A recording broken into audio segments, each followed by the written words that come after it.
Batteries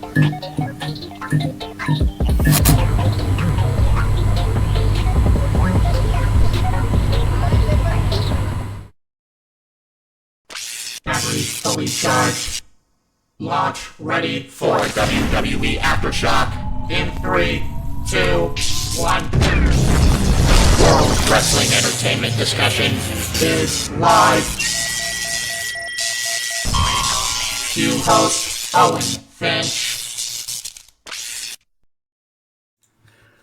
What's going on, everyone? Welcome to WWE Aftershock, covering you're going to see it in the title. I don't exactly know what week this is because I missed a week. 21.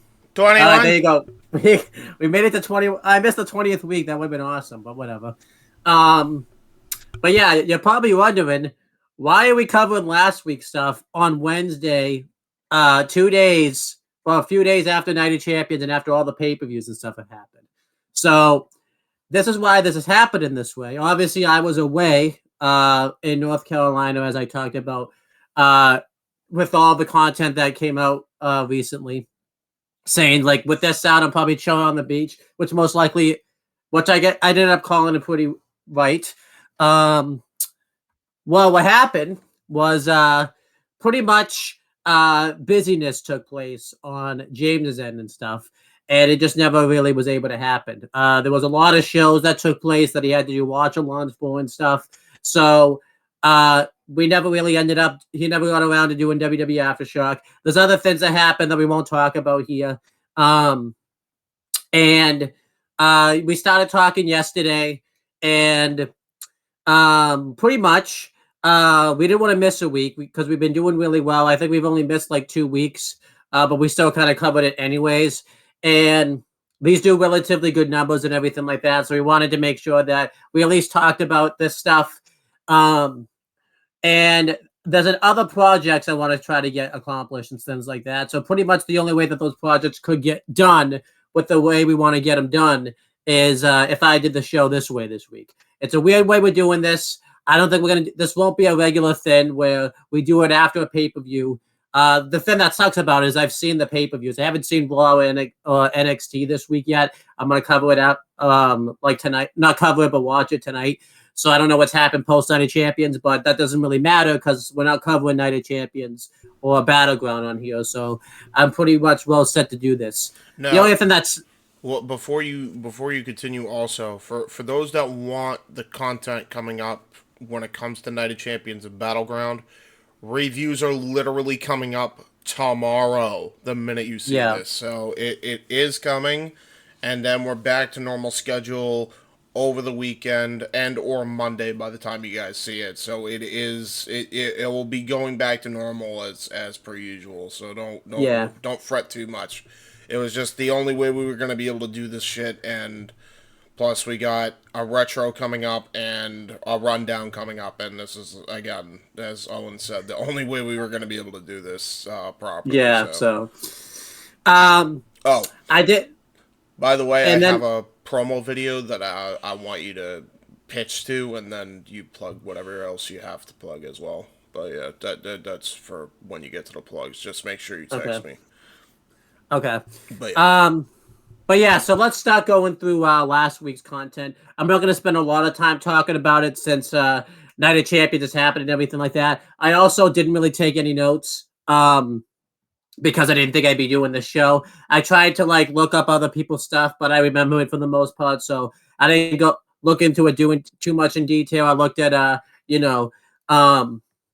YouTube clips that WWE posted and things like that. So we're going to start, and you're just going to get the shows talked about. I don't know news-wise what's going on with the WWE because I didn't want to get spoiled about this show or that show, so that's why I didn't look up too much into it. So if there was a big news thing that happened, you're not going to really hear me talk about it because I avoided all that stuff, which makes these shows a little more enjoyable when you avoid the news articles. Let's just start talking about all the shows. Let's start with Raw since that happened first. Again, you're just going to get quick recaps of this stuff. It's not going to be in any particular order. I just know that they happen. The biggest thing that took place on Raw was obviously the Cody and Brock thing. This was the first time they were both in the same building since Brock cost him the tournament finals match or whatever in the World Heavyweight Championship tournament. They did an angle backstage where Cody got absolutely blindsided and destroyed by Brock Lesnar. It was very much the same attack that Brock Lesnar did to The Undertaker in 2002 when he broke his arm. They pretty much ran that again. The only thing that was different is instead of a propane tank, he hit him with a beer keg. Because this wasn't in that area and all that type of stuff. But, obviously it was very questionable whether Cody was going to be able to compete at Night of Champions. And there were medical personnel trying to look into Cody throughout the night, but he just refused medical attention because he knew that he wasn't going to get cleared to wrestle. And later in the night, Brock Lesnar came out. And the funny bit was obviously when he interrupted Mustafa Ali's promo. A lot of people are probably going to shit on that. I'm not going to really shit on. Well, I should say gonna. I have shit on that. I have to remember to talk in past tense. This is since everyone else has already covered it. But I actually thought it was funny. I thought it was kind of a nice thing they did in the show because it made the show feel authentic and all that type of stuff. He just completely interrupted him, and he didn't even his entrance didn't play right away when it came out. So I thought that made the show feel a little chaotic. So I like that they did that. He called out Cody Rhodes, but realized that he's not going to come out. So he called out another person as like an open challenge. Instead, Cody came out. I don't think he came out to his theme music, if I remember correctly. I think he just came out. He was in a sling and he tried to take it to Brock Lesnar, and it obviously failed, and he got put in the Kimura, and he completely broke his arm, like as if it already wasn't broken before. And it led to Cody again refusing medical attention, even Adam Pearce. He wouldn't even let anybody talk to him or anything like that. And at the end of the show, Triple H was able to get in there. And I really liked how it made Triple H look like that he was the big boss because Cody was willing to listen to Triple H. When he saw that it was Triple H, he immediately stopped in his tracks. And Triple H was trying to talk Cody into getting medical attention because he realized that he couldn't go through what he went through at Hell in a Cell and have to miss over a year again of his career. But Cody refused. He talked about how he didn't want to be seen as a coward, and said he was going to face Brock Lesnar. Basically, there was nearly nothing else that Triple H could do. His hands were tied, so he had no choice but to go through with the match. I like this storyline a lot that they did on Raw. I thought it made Cody Rhodes look like a really good babyface. It made him look like that he had all the heart and desire. And, it really makes people like Cody Rhodes, the fact that he went through this injury. And, he's still willing to face Brock Lesnar. It would have been better, obviously, if the Hell in a Cell match hadn't happened, considering the fact that Cody IOL wrestled through an injury and stuff like that. But, it still is what it is. I feel like they still booked the storyline fairly well. And yeah, I like that they did this because, it made Cody look like a really good babyface, and it continues his storyline. So I really thought that was a thumbs up that they did on Raw. Another big thing that took place on Raw was obviously the further, was the 6-man tag they built to with the Bloodline and Sami Zayn, not the Bloodline, sorry, Imperium, Cody, and I'm sorry, I'm messing up the names now. You can see the list is showing because I haven't done a video in over 2 weeks. It's Imperium, Sami Zayn, and Kevin Owens. I say the Bloodline because first Paul Heyman was out there really just hyping up the WWE Undisputed Tag Team title match that happened at Night of Champions. I thought he did a very good job of that. And then Sami Zayn and Kevin Owens came out. They kind of said a lot of the same stuff that they've been saying for a while. And then Imperium interrupted. It looked like that they had the 3-on-2 advantage, but Matt Riddle ran out and helped even the odds. And it looked like that Imperium were going to get into it, but eventually they ended up getting into it. And then it led to the 6-man tag at the main event match of the show, which was won by Kevin Owens, Sami Zayn, and Matt Riddle. I'm actually completely fine with that this happened, considering the fact that you really needed to build up Sami Zayn and Kevin Owens to go up against Roman Reigns and Solo Sikoa. So I thought they did a really good job with that. I thought Imperium still looked really strong in defeat. So really no issues there, and the match was just really good. I guess you could have still had Imperium win by them pinning Matt Riddle, but I thought that would have made Matt Riddle look weak since he took the fall at Backlash and didn't win the Battle Royal. I thought he needed to get some momentum behind him again, so I really didn't have an issue with that. This was another big thing that happened was the contract signing between Trish Stratus and Becky Lynch. I thought they did a relatively good job with the contract signing. Trish Stratus went backstage to Adam Pearce and wanted a no contact clause, but Adam Pearce said no. And even though that happened, Becky Lynch still didn't want to put her hands on Trish Stratus because she wanted to beat Trish Stratus when she was at 100%. And yeah, they just talked a lot back and forth. I thought Becky was way better than Trish was here. Trish has just not really been that good at all as a heel. It's been really bad. I feel like Becky's really carried this feud. I don't know if this just shows that Trish has lost a step when it comes to being a heel, or that maybe Becky Lynch was just a better talent all along, and it's just really shown through this feud. It might be both. But we don't. No one would really know. Trish milked it for a while because she talked about it was her first contract signing, saying that everything that kind of happens was that Becky Lynch has accomplished was because of Trish. And Becky really stepped up her game here with this promo. She referenced the fact that she's accomplished a lot more than Trish has accomplished, saying that Trish has lost a step. She always stayed the same while the business continued to pass her by. And Becky talked about how she was main event in WrestleMania, yet the same week of WrestleMania, I think it was like the go-home week or something, she was barking like a dog. So it was really good stuff there. And it led to Trish kind of like pushing the table over when Becky had to relent. So this segment, if we were doing like thumbs up, thumbs down, thumbs in the middle, was like a thumbs in the middle, mainly because of Becky. I thought Becky really delivered at home right there. They showed a video package for Seth Rollins. It was a continuation of the video packages they did from the week before, where he just kind of talked about his career, what winning the World Heavyweight Championship means to him, and what how he feels about Roman Reigns. It's really good. I just recommend go check it out for yourself because it's really good. The opening match of the show was Bronson Reed versus Ricochet. That match was really good. I thought it was. I like the reason they gave for it to happen, where obviously Ricochet took a spot from Bronson Reed in the Battle Royal. Bronson Reed won. I thought Ricochet looked really strong in defeat, though. They made him look like a really good underdog. He had a lot of really nice high-flying offense on Bronson Reed. It just eventually Bronson Reed's weight and power overtook Ricochet. So I really like that they told that. Ricochet may be dead, though. He got the tsunami, and I think he's dead. I don't know because I haven't watched Raw this week. Unless he turns up on Raw, then he's not dead. But we'll have to wait and see on that one. I assume he's not dead, but I like to think so. Not that I want Ricochet to die or anything like that, but it's just fun to kind of talk about sometimes. I don't know. Let's just keep going because I just dug a really bad grave right there. Jinder Mahal did like a promo talking about not the Sin Brothers but Indu Share. That was okay. Indu Share's not over though, and they're really bad, so I don't really care about them. Zoe Stark beat Candice LeRae. I like that they're getting Zoe Stark over. They're making her look really dominant. She completely obliterated Nikki Cross and stuff, and they're making I think they're making Zoe Stark look really strong. She talks about how she's going to take out everybody's heroes and everything like that. So it's been really good stuff.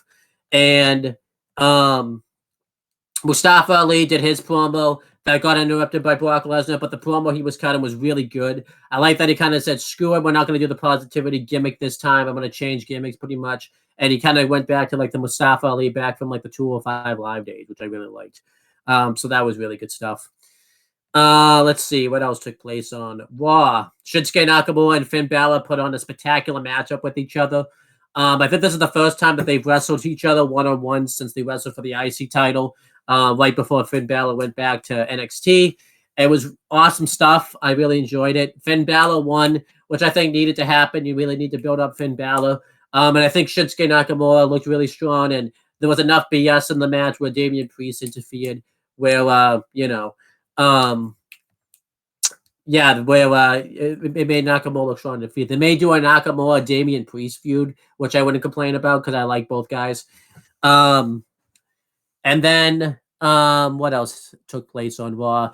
Raquel Rodriguez defeated Sonya Deville. They're doing a fatal 4-way tag title match because Liv Morgan's and Raquel Rodriguez had to give up the tag titles since Liv Morgan's injured, IOL. So they're doing a 4-way. It's Raquel Rodriguez and a mystery partner, which gets revealed on the show, versus Ronda and Shayna versus Chelsea Green and Sonya Deville versus Damage Control, Bailey, and Io Sky. It's Bailey instead of Dakota Kai because Dakota Kai has a torn ACL again. So she's not going to be out of action for probably a while. So that sucks. But Raquel had a match here. She beat Sonya Deville. Afterwards, she got attacked by Chelsea Green and Sonya Deville, and Shotzi made the save. And it gets revealed later in the night that Shotzi is going to be her tag team partner. So there you go. Again, I think James talked about it when the women's tag division. It's been pretty bad recently. And yeah, it seems like every time, some of it's dumb luck and some of it's booking, that every time the tag division gets any momentum behind it, something happens to really extinguish that momentum. And fortunately, this time it was Liv Morgan's injury. So there you go. It really doesn't make sense, I guess, like why Raquel had to give up her titles, because they've added a rule, I guess because Jericho was a heel, so I guess that makes sense, where like Raquel could have just picked a new partner. Like Jericho did that storyline, so why couldn't Raquel do that? But whatever. What else happened on Raw that was pretty significant? Alpha Academy defeated the Viking Raiders. I really like this match a lot. I like the pairing of Maxine Dupree, Otis, and Chad Gable now. I actually think that could really work if they do something with it. I really hope this isn't like all a ruse where you find out that Maxine Dupree is just going to go back with Maximum Male Models. I actually think they can make something of this. I think she should just like get rid of Mansoor and Marseille and run with this, because this could be something here. And they're doing really good work with it. Chad Gable's awesome. I really like him a lot. I would like to see him get like a future tag title match. So that'd be awesome. Apollo Crews had his first interview on Raw since being back.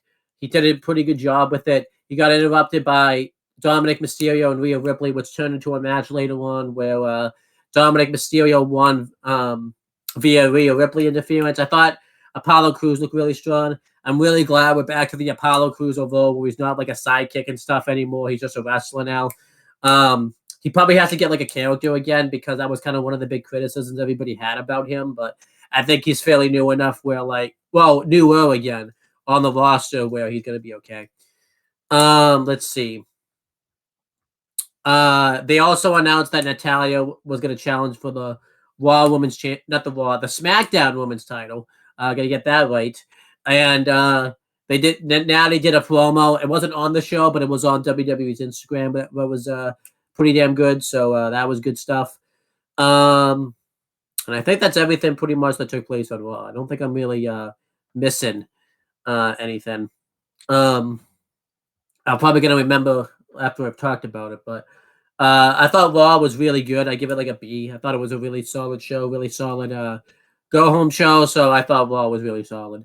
I thought, they got over the storylines they needed to get over going into Night of Champions. I thought we had some really good matches on the show. So Raw was a thumbs up. Then we have NXT, which it's a tale of two shows. There's some really bad stuff on it. Then there's some really good stuff on it.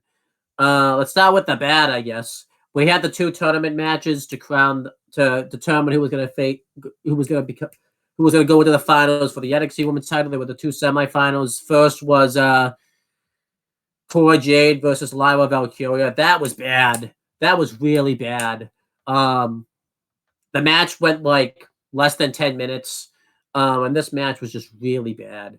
I don't understand what happened in this match. This is an example where Cora Jade, I talked about it when she showed up on Main Event recently, right before the draft, where she wasn't main roster ready. She ain't even TV NXT ready. This is just bad. And I think this was mainly on Cora, because the only 2 matches I've seen that Lyra had that's been bad were the matches with Cora Jade, because she's had better matches with people that aren't even like on Cora Jade's like level. And it's just really bad. It doesn't help too that Cora Jade's whole storyline, she's meant to be the standard bearer of the women's division, and she's just putting out matches like this. It's just really bad. This match was really bad. Lyra Valkyria won with a spin kick, and afterwards, Cora Jade attacked her with like a kendo stick and stuff. This was just really bad.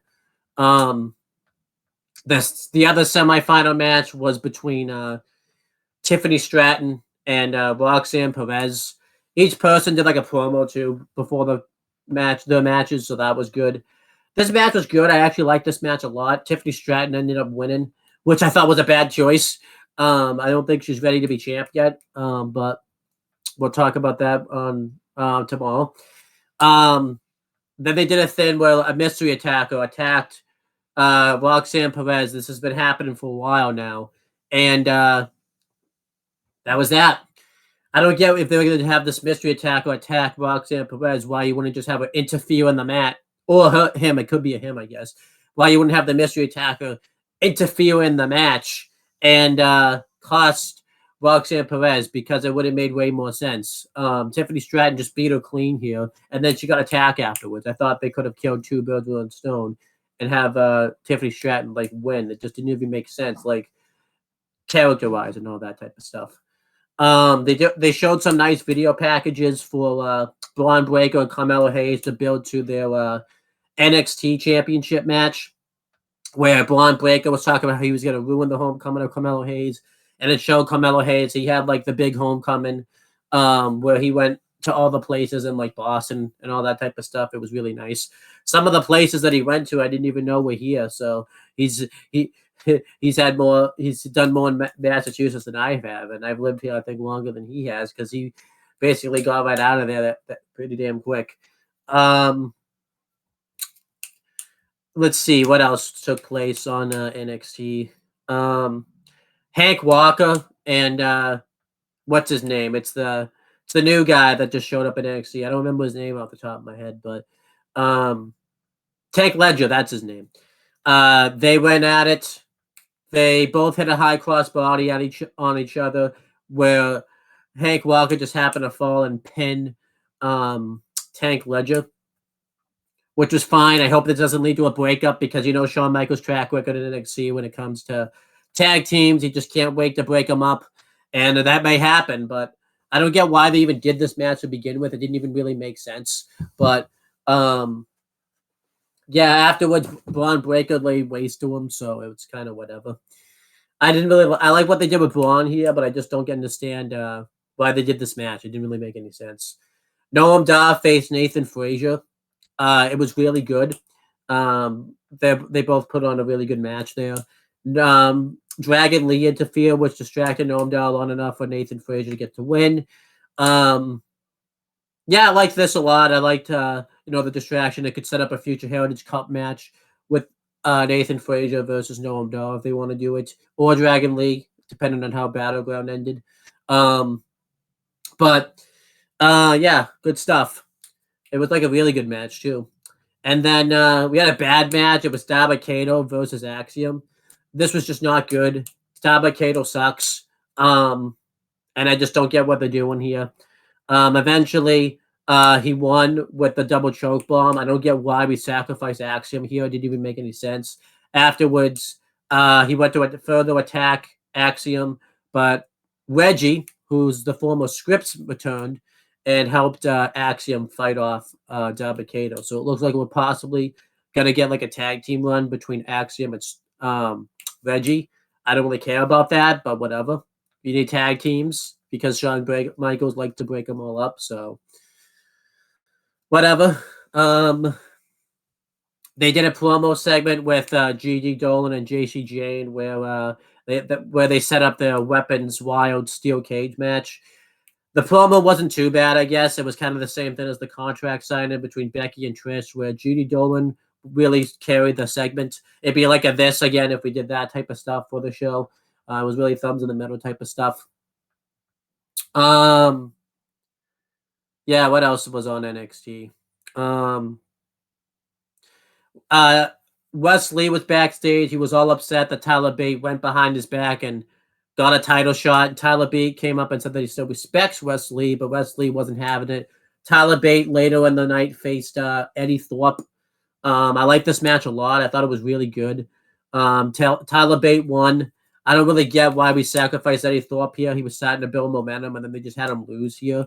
I know he had an impressive performance or anything, but it just really didn't make any sense. They could have found anybody else to come up and face Tyler Bate. That it wouldn't have hurt. They could have done Damon Kemp. It's not like that guy's going to get any push anytime soon. So I don't get why we did that. But afterwards, Joe Gacy attacked Tyler Bate, and then Wesley tried to make the save, but he inadvertently took out Tyler Bate, and then allowed, or almost inadvertently took out Tyler Bate, and then allowed Gacy to lay them both out with a double handspring back clothesline. And he held up the title, and afterwards, during the break, there was some infighting between Wesley and Tyler Bate. So there you go. I like the idea that they of this, but I thought like they should have left Joe Gacy out of it and just done Tyler Bate versus Wesley. And if you wanted to have Joe Gacy play like a role in it, fine. But I really would have preferred they did a one-on-one match between Wesley and Tyler Bate. That would have been so much better. What else took place?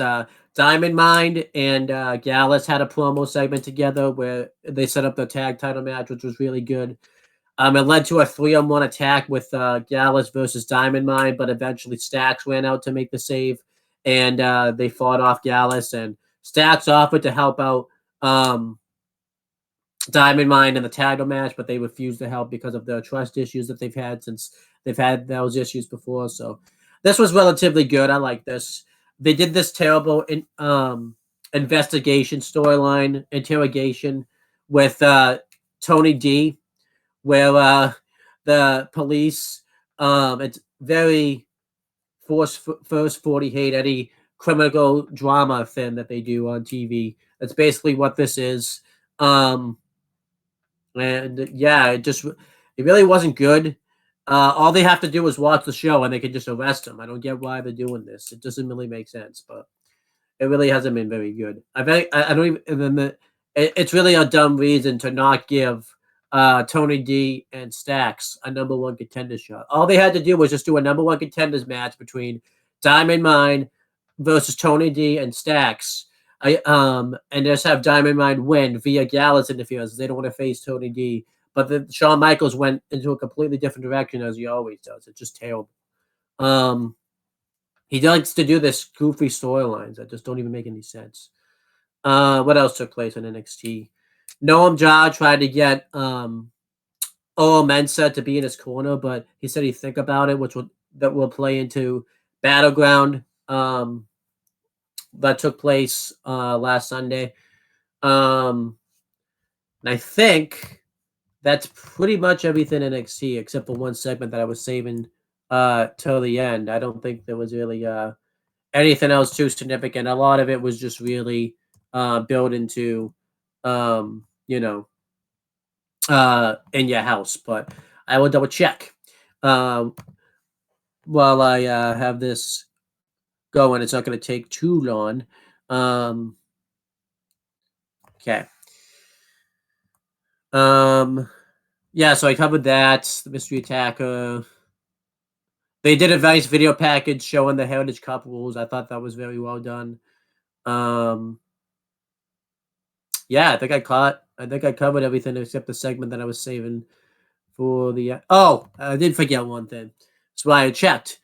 Lucas Crucifino was in court, and he basically he was supposed to have a court date with Von Wagner, but he no-showed the court date. So instead of doing all this legal stuff, he wanted to have a match with them, and he would basically waive those rights or whatever.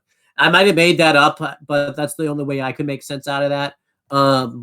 But it led to a match, and they did the worst finish in the world where Von Wagner lost for kicking too much ass. So fans were into this. They even put him through a table, even though Robert Stone told him not to. But it's just yeah, I don't like he lost because he kicked too much ass. It's literally the worst finish I think in all of wrestling. It's just terrible. The best thing of NXT was the Ilya Dragunov Dijak segments they did throughout the show where Dragunov attacked him. Very similar to the way that Dijak attacked him a few weeks ago backstage, and then he got interviewed about it, and they led to it, and they had a brawl in the locker room, and then they had another brawl where the both were struggling to sign the whole homeless thing because they were going to have a last man standing match, and eventually they did, and really no one got the advantage in the brawl and stuff like that. So that was awesome. I like that a lot. That was really NXT. Believe it or not, I like this show. I would probably give it like a B, maybe a C plus. I thought it was okay. The first like half hour show of the show was really rough to get through. It was really bad, and those other things that were really bad. But I feel like I liked the Dijak and Dragunov segments. I liked the Nathan Frazier versus Noam Dar. I liked I'm trying to think.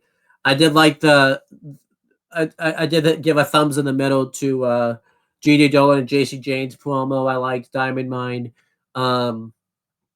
And Gallus' promo, and I liked the segments. They showed a nice video package to hype up Battleground also. So maybe I'll go B- now that I think about it some more. We had main event. There was only 2 matches as typical. They basically just inverted the matches from the previous week. They just switched them up. It was Emma versus Nikki Cross this time, and it was Dana Brooke versus Tegan Knox. So, yeah, really not kind of lazy booking right there that they just basically switched the opponents and stuff. I thought that was kind of lazy. Remember when Triple H first took over WWE, like main event actually like improved? That hasn't really happened now. So, but it is what it is. Tegan Knox faced Dana Brooke. Tegan Knox is a heel now. They're trying to make it seem like she's turned heel, but she never turned heel on TV, and she never did it on social media, to my knowledge. So, because of the way Kevin Patrick and Byron Sachs were talking about it, she said, "Oh, she finally realized it's like you were a babyface a week ago. What happened? Did I miss something?" Tegan Knox won via roll up while using the ropes, but I don't mind Tegan Knox turning heel, but it just is like yeah, she was a babyface a week ago. She didn't turn on TV or anything like that. It's just like, I wouldn't mind if she took plate. Even though they're breaking up Damage Control, I wouldn't mind if she took Dakota Kai's spot in Damage Control because that could be some interesting stuff. And I think that would kind of go full circle and stuff. But also, the Tegan Knox, the Nikki Cross and Emma match was really good. It honestly reminded me of the old black and gold days of NXT because they were both a big factor in it and stuff. And Nikki Cross won.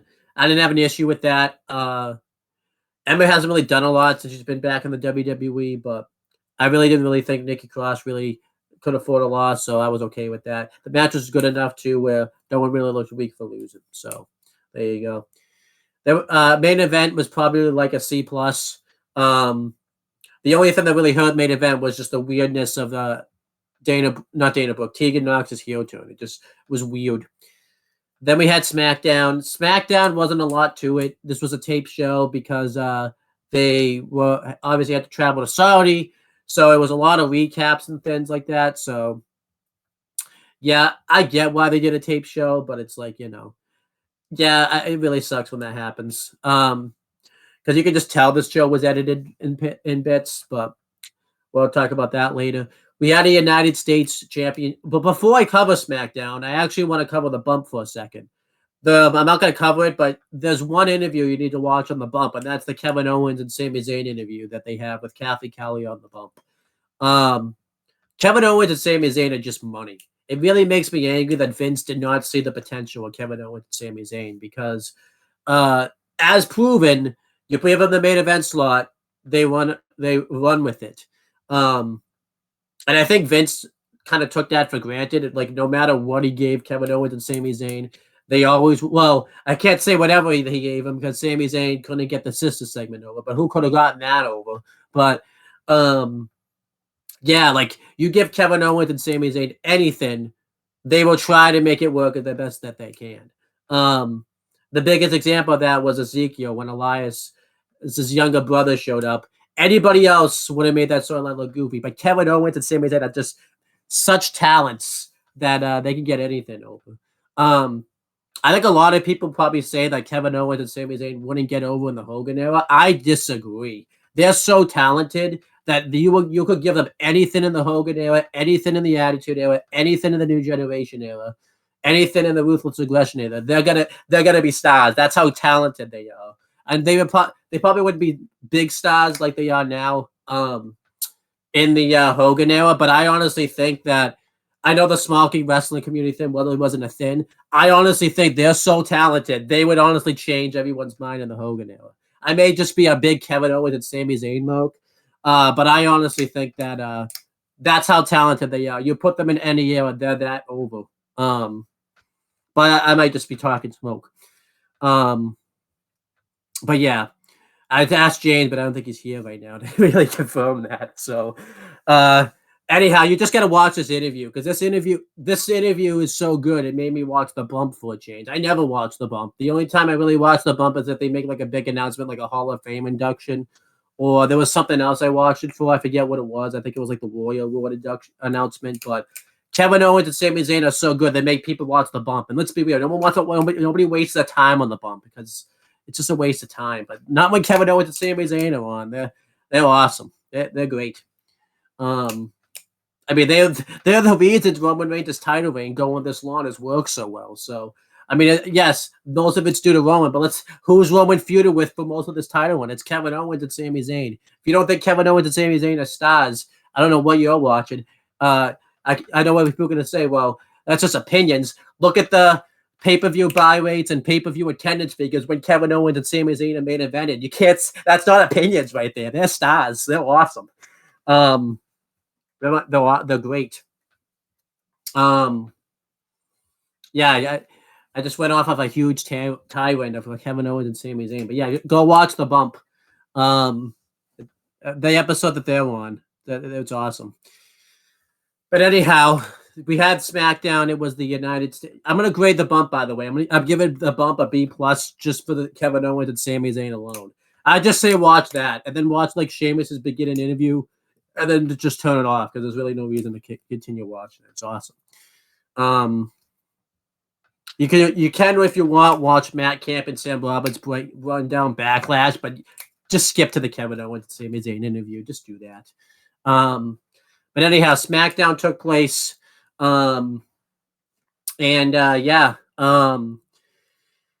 had Austin Theory versus Sheamus for the United States Championship. This was a really good match here. I really enjoyed this. I think Sheamus is probably like the best run of his career at the moment. Ever since he's turned face, like back, I think it was like Clash of the Castle. I don't know if he would turn. I don't know when exactly he turned babyface, but that's kind of like the time frame he turned babyface. I don't really think he turned. I think that he was just so over that they just turned him.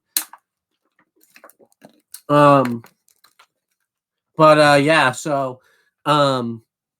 had a match here. During the match, Pretty Deadly attacked the Brawling Brutes and led to this big brawl. I have to be careful here because it's Pete Dunne. Because if Chris watches this, I got to call him the other name, and that's just not happening. But Sheamus went for the 10 beat to the bad when he got rolled up and lost. And I like this a lot. I like that it furthered a tag team feud here. And I assume they're going to do a 6-man at some point with Theory and Pretty Deadly versus the Brawling Brutes. They may do that this week. So there you go. And then on SmackDown, they did AJ Styles versus Karrion Kross. The match was awesome. I really liked this match. AJ Styles won, which honestly was obviously going to happen considering the fact that he was facing Seth Rollins for the belt. They had to build him up a little bit, but oh my gosh, the booking of Karrion Kross on the main roster has just been atrocious. I don't know what happened. I remember the return he had, he was going to people were talking like he could be the guy that maybe not dethrones Roman Reigns, but like faces Roman Reigns. I remember like this pay-per-view, Triple H pitched Karrion Kross to face Roman Reigns. What's going on here? The booking of Karrion Kross has just been terrible. Hasn't been all bad, I guess, but it's like, he never wins, and he's really just not getting over to the agree. Maybe this is a gimmick that worked better in the pandemic.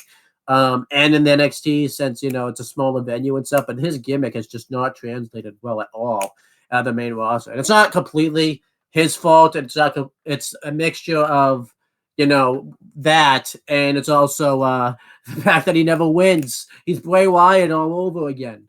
It's terrible. Like he hasn't won one feud since he's been back. It's just terrible. Honestly, like they either just need to let this guy go or like go back to the drawing board because it's just been bad. Either he needs to change gimmicks or I don't know. What else took place on SmackDown? We had a tag match. It's Raquel Rodriguez. And yes, you heard that right. Raquel Rodriguez and Shotzi, they're both Raw superstars on SmackDown versus Bayley and Io Sky. Can we just end the brand split already? I think we've had SmackDown stars contending for Raw championships, and we just had two Raw superstars show up on SmackDown. Like, Shotzi and Raquel are Raw superstars. What are we doing here? They're not free agents. So I think a lot of people want me to give this a pass because Liv went out due to an injury. But no, you can't really give this one a pass. Like they had Raquel fly there and build to I could understand. I gave them a little bit of a pass her being there last week just because they were vacating the tag titles. So it's like, okay, she had to probably go there to vacate the titles, so she was there anyways. But yeah, she should not have been there this week. The brand split, honestly, Triple H has booked a brand split worse than Vince because, I hate to say that, but that's just true. But the match itself was good. They did some dissension between Io Sky and Bayley, so they're still going to do that, which led to them losing. But yeah, so I thought this was I thought this was a good match and everything like that. LA Knight faced Rick Boogs. The Street Profits were on commentary for it. LA Knight won. I really like that they did that. I think LA Knight needs to get some wins behind him. They're doing a Money in the Bank qualifying match between LA Knight and Montez Ford. Which I think is a great idea. I really hope they have LA Knight win that. I'm really worried that he's not going to win, but I think he should win. He honestly should win the briefcase, and he should hold it for like a year and just, really build his name up and everything like that. But I hope so because we need a good Money in the Bank winner this year. We have not had a good Money in the Bank winner / cash-in since, I'm going to say, I think it was Seth. I guess Dean was a good one. But yeah, we haven't had a good Money in the Bank like cash in a win or anything.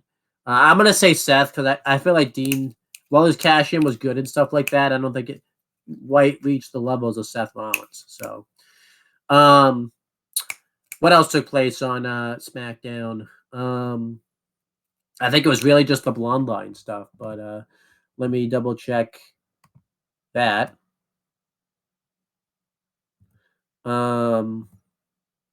Oh, they did a segment with Bianca Belair and Asuka, where Asuka attacked her and they led to a pull-up brawl, so that was pretty good.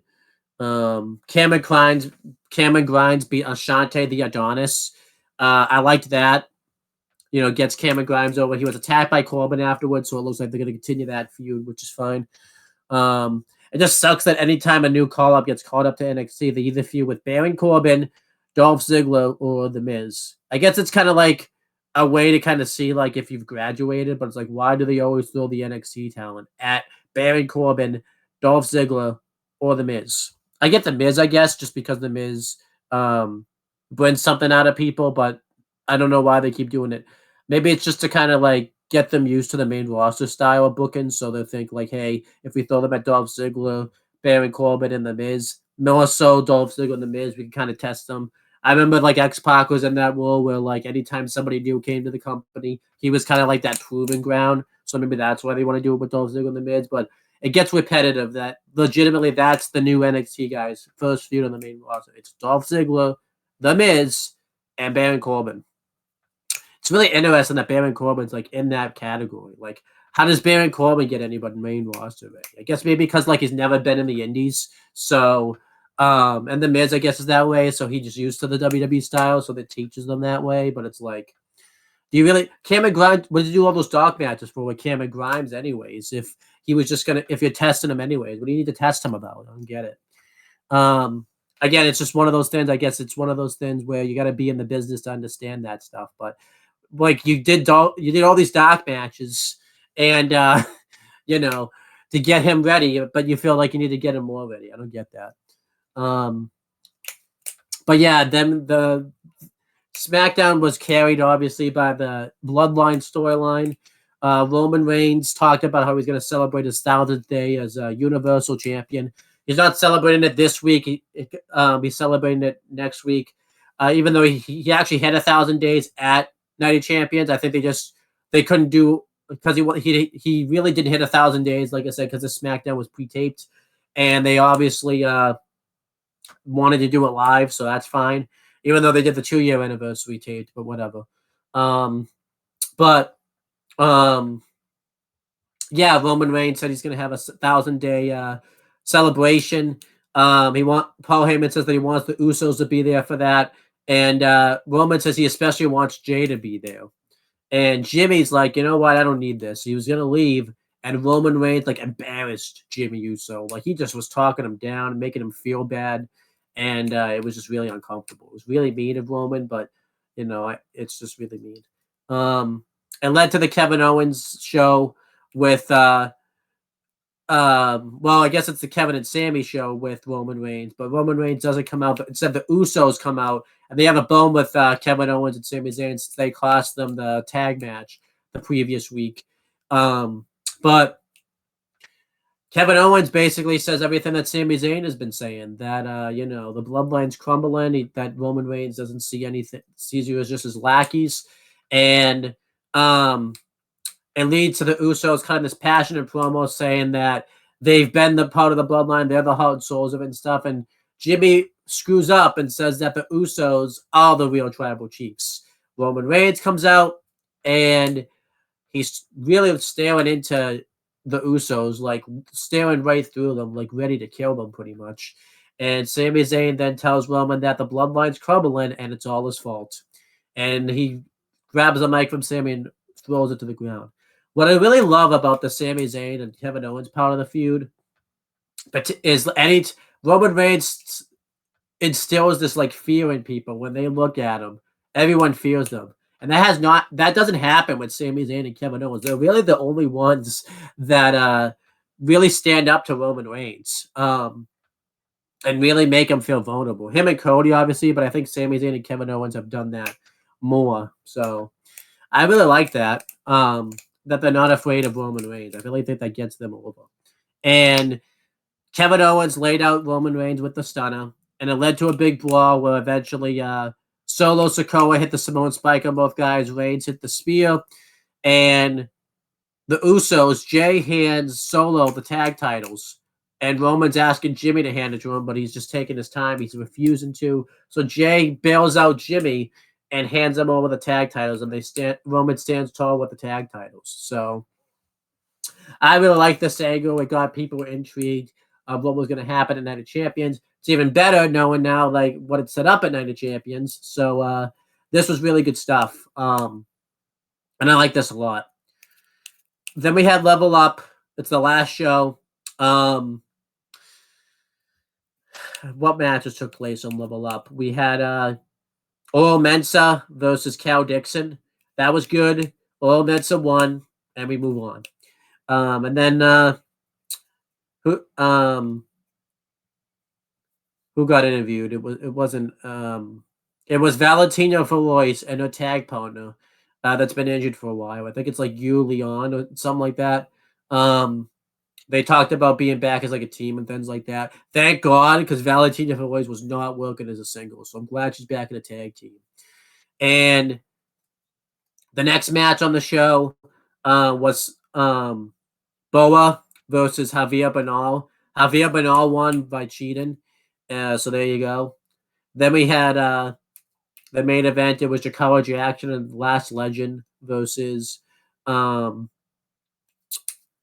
Valentina Feroz and a partner. Valentina Feroz and a partner won. That match wasn't anything special. I was just on my phone doing that match, going through Instagram, so I didn't really pay attention to it. not main event. Level Up wasn't good. I give it like a D. Really wasn't good. It was like worse than main event typically is. It just really wasn't anything special at all. It did nothing to tune in for. And it just it's not one of those shows that will offend you, but it just wasn't good. I'll say this: the SmackDown was fantastic. I thought it was really good. I'm gonna give it like a B. I think the only thing that hurts it was that it was a tape show, and when you watch a lot of live shows, you just really notice the tape shows. Again, there's no news things to cover. I will cover one thing that I think deserves to be kind of talked about. Yeah, the thing that we need to talk about is I think Jackie Redmond, this is just me speculating here, may be gone from WWE.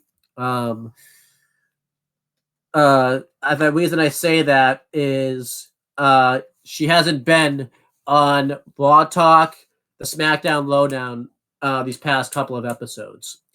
I wasn't going to say anything because Raw happened last week, and I'm probably going to make myself look like an idiot because, knowing my luck, she probably was on Raw Talk Monday night, but I don't think so because I follow her on Instagram, and she wasn't even there. It could be because hockey's in playoffs right now, so that's more of the priority. But I think we got to get rid of Jackie Redmond. I think it's time for her to go. I say just put in Mackenzie Mitchell and or Megan Morant and just have her replace him. They're able to be there more often, anyways. It just seems like Jackie Redmond. Hockey is the big thing, and it seems like that was a Vince and John Laurinaitis hire because she's hot and it hasn't really worked out. She can't even be on. I think every month or so she has to miss a show because of hockey, pretty much. And I feel like if that's the case, just go do your hockey thing. And yeah, she doesn't really know anything about the product, I don't think. If you watch what she says during Raw Talk, it's the SmackDown Lowdown. She doesn't really bring anything to the table.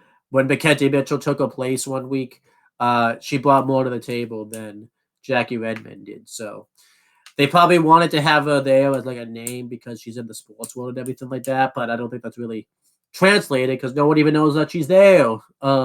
So there you go. But yeah. Yeah. So is that it? Well, I did say I was just doing recap. I was just gonna do. Oh yeah, you did. Okay, wow, that might have been the shortest episode we've ever done. Under an hour. Okay. I do want to ask you a question though, because I wanted to ask you, but you weren't here. Go ahead. And you can say yay or nay. You can give an answer. Because I was you're gonna see it later. I just went on like this knockout moment, just loving Kevin Owens and Sami Zayn. Yay or nay, Kevin Owens and Sami Zayn are stars no matter what era they're in. No matter what. Yeah, I think so. No matter what era they're in. Yeah, I agree. Why are people saying that they wouldn't be stars or whatever? No, I was just going on like this. You know how sometimes I randomly go on this like test. Oh, okay. Yeah. So I was just saying like, because I think people would probably question the Hogan era just because it's the Hogan era. But I honestly think they would honestly be stars in the Hogan. Yeah, it wouldn't matter. Yeah, it wouldn't matter. Okay. But yeah. All right, so there you go. That's the end. Again, I'm also not doing any news stuff because I don't think you were here when I talked about this. I didn't follow the news last week because I was afraid to be spoiled last week, so there's no news things to cover. No, you're fine. That happened. Yeah. So there you go. So there you go. Cool. All right, guys. There you go. Everything is done for when it comes to week 21. 21.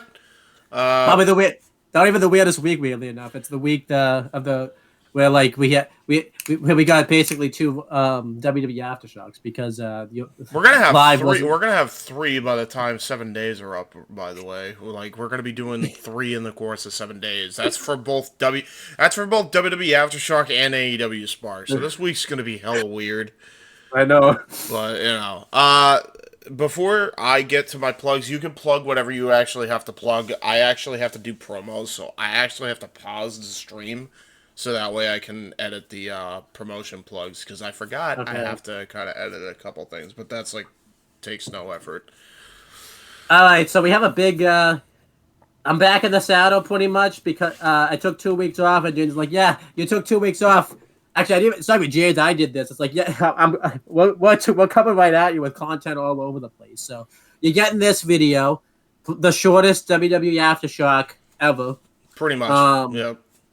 I mean, it's probably going to be this. It's probably going to be about the same time, anyways, because of the plugs. If it wasn't for the plugs, it wouldn't even be this long. But whatever. And then tomorrow, because this will be recorded on Wednesday, Chris and I are doing WWE Aftershock Extra, covering NXT Battleground and Night of Champions. So that's going to be fun. Friday, since Roman Reigns is having his Universal Championship celebration, or WWE, Undisputed Universal Championship celebration, why not do a retro on the show where he won the belt that started all of this? And let's be real, we're not going to want to do this retro any other way or any other time because it's a pandemic one. But we're making the exception here. We're gonna be doing a retro on Payback 2020, the show where Roman Reigns' record-breaking title reign started, pretty much. I say record-breaking, but modern day record-breaking, I guess. Because let's be real, in our lifetime, we're never going to see anyone. You could call it like full-on modern, because if you say modern day, no, it's record-breaking, dude. If you combine the gaps of his defenses, in altogether, he averages about 40 days per defense. Yeah, I'm not even kidding. Like he's probably the most defending this champion in the entire. Is ever since the Universal title was created, pretty much. Like he beats out everybody that's ever defended that. Yeah, I think the only one he doesn't is Punk. Or no, sorry, Punk. If you're counting WWE champion Punk, if you're counting Universal champion Rollins, I think. Yeah. I say that, which is weird because a lot of people claim that he doesn't wrestle all the time and defend the belt. But if you really think about it and sit down, he defends about a lot more than people give him credit for. Yeah, no, so. he's defended the belt every 40 days on average. If you break it all down. But yeah, Stat Boy, by the way, from Jeff Meacham Network. Yeah, and then Sunday. No, wait, that's Friday. Saturday. We don't know what day yet, but I think it's Saturday. We're going to do 2 videos in one. WWE Aftershock covering this week's stuff and the return, hopefully, of the Wrestling Rundown. We're going to cover all of the big events that have happened recently. Basically, New Japan's resurgence, Impact's Under Siege, a quick recap of Night of Champions on my end, and NXT Battleground, AEW Double or Nothing. And I think that's all the big shows that's happening. Yeah, right? And just to put into perspective, so Owen's gonna be there, I'm gonna be there, to talk about it since I watched a lot of these shows, or at least the pay-per-views. And Noah will also be there because he was my cohort for a lot of that shit, and he was covering a lot of this shit from start to finish. And if we like this enough, anytime that we have a weekend like this, or anytime there's a big show like this, we'll do a rundown. Yeah, because that seems to make a lot of sense. I think what we're definitely gonna try to do is we're gonna try to do an alternate between the rundowns and ATW View. Obviously, we'll do our crossover come Forbidden Door time like we did last year. Yeah, because that was a pretty big success last time. I'm actually kind of happy to do it this year because I wasn't very active last year when we did it, so I'm on YouTube anyway. So yeah, exactly. So yeah, we got a lot coming up here, and yeah, so as of right now, it's going to be airing on Saturday. I know Noah has a Simple Take, which he's doing Double or Nothing recap, which means I'll be covering the same show twice, but I don't really care because I like Double or Nothing. It was fine. I mean, I'm covering Night of Champions and Battleground twice, so there you go. Yeah, it all works. I know Noah will be doing the same thing as well, but yeah, we're going to be covering like the big things that happen on all the shows. We're going to have like basically a free flow format, no real structure. Because I didn't even think did NWA have a big show around that time or no? Because NWA won't get covered if that's the case. NWA is not getting covered, and even if they did have a big show, nobody thinks it's worth the fucking time. That show's that promotion's actual garbage. Okay, like, actual hot garbage right now. And listen, I like Natalia Markova and Aaron Stevens and D'Angelo De Niro. not enough to fucking watch that fucking cesspool of a goddamn product every week. Oh, Yeah. and Odinson. I can't forget about Odinson. Like, everybody, those are like the 4 people I like. None of them are a fucking champion.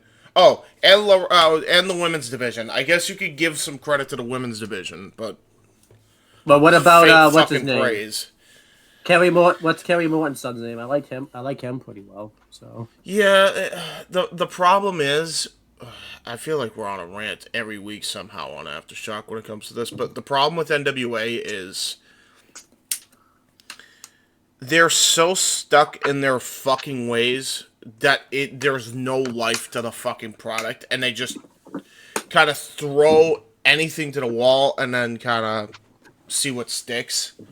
And it never they do that. works. That's why Nick Aldis is gone because they were doing that. That's why he's gone. Yeah, well, it's like, because then the problem is now, the reason why all this was taking charge is because even though he made himself, he was a carny piece of shit and made himself the champion the entire time, instead of giving it to somebody that needed the win, and not Trevor Murdoch, by the way,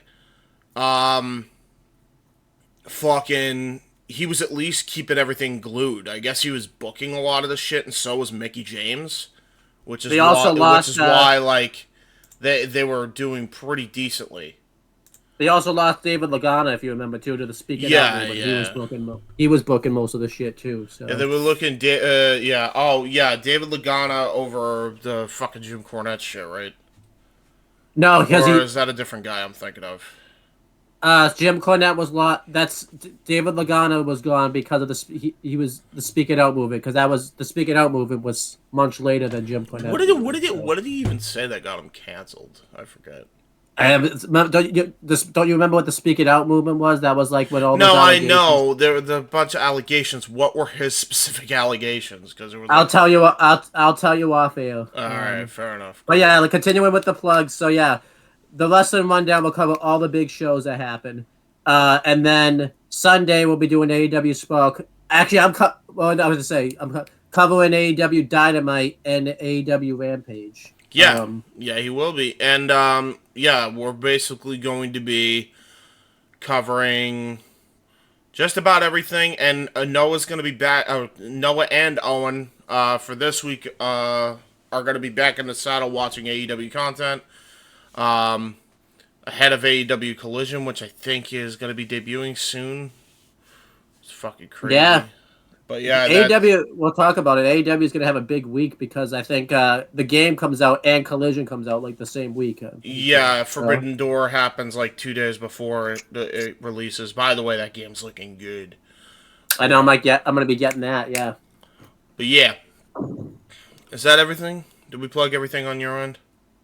Yeah, and then we'll just talk about it now. Owen the Talkinator, 2 weeks. New content will be going on that channel finally. Yes, so yes, I'm indeed. happy about that. So just go watch the channel update video. It's going to be very dated, but a lot of the stuff that we talked about that's coming up will be the same stuff. So Yeah, just go yeah. watch the Yep. update video. Yeah, definitely check it out. It's on the FTW main hub and the Owen the Talkinator. So go check that out. And be on the lookout for everything. And with that said, I think that's your plug. So you got to sign off before I get to my little graphic here for all the promotions. So that's pretty much it, guys. Glad to be back. Because I don't know when this is airing, just in case, since this is being recorded in the past. It's airing tomorrow. But yes. So then this does apply. Since this is being recorded in the past, I'll talk to you guys in the future. Hey guys, so I said that you were gonna see an updated trailer. Problem with that is I'd have to stop the fucking recording and I can't be fucking asked. So here's the screen, and here's what's upcoming or what's already on demand on FTW Productions. Stuff will be added come AEW Spark, so be on the lookout for that.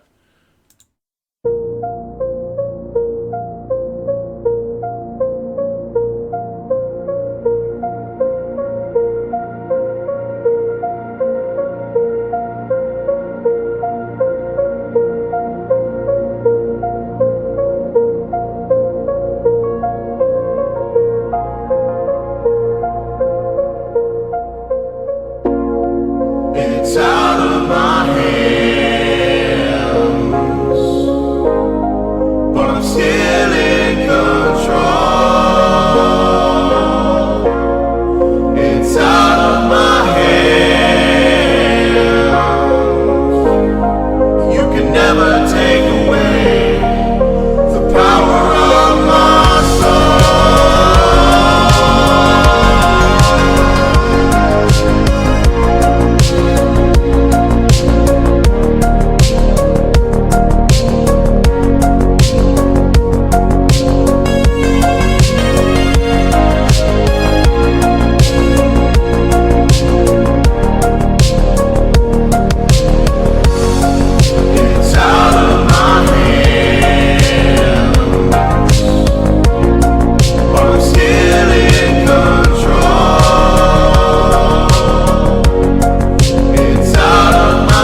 Scan the QR codes to see what's upcoming for FTW Productions and what's available on demand right now.